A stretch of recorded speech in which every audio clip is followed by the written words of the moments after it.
Alors maintenant le numéro, j'oublie à chaque fois de le mettre, numéro 47. On fait des exercices un peu plus intéressants, hein, puisqu'on arrive à la fin de la séquence. Donc l'air en bleu, c'était...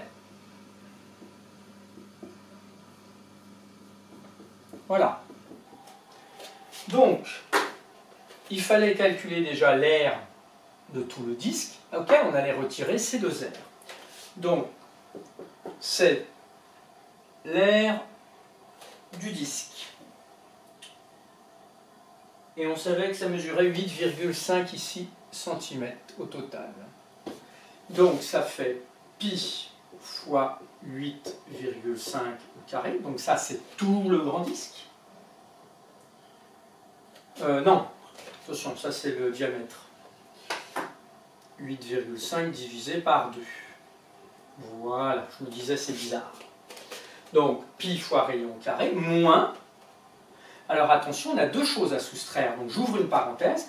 Alors on pouvait calculer séparément l'aire du triangle, l'aire du carré, les ajouter, etc. Mais maintenant, il faut essayer d'aller un peu plus vite pour gagner du temps et se préparer pour la quatrième. Donc, l'aire du triangle, on a un angle droit. Donc ça veut dire que ces deux côtés-là, si on prend ceci comme base, ça c'est sa hauteur. Ou bien on peut prendre ceci comme base et ce sera ça sa hauteur grâce à l'angle droit. Donc le triangle c'est 6,8 fois 5,1 divisé par 2. Et on va soustraire dans la parenthèse aussi l'aire d'un carré, de côté 2,6.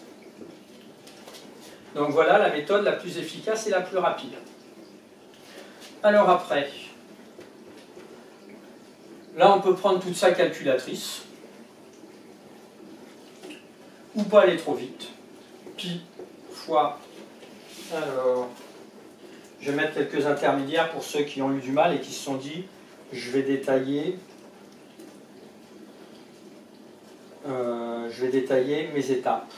Donc là, ça faisait tout ceci avec le carré, ça fait 18,0625. Attention, il faut que j'essaye d'avoir le plus longtemps possible une valeur exacte. Pourquoi j'ai mis au carré, là, c'est absolument fou. Parce qu'il est là, le carré. Il est à l'intérieur de la parenthèse. Donc ici, 6,8. Ah, j'aurais pu déjà le diviser par 2, c'est pas grave. Fois 5,1 divisé par 2. Donc l'aire du triangle était de 17,34. Plus l'aire du carré, 6,76. Bon, maintenant là, je vais tout taper. Donc,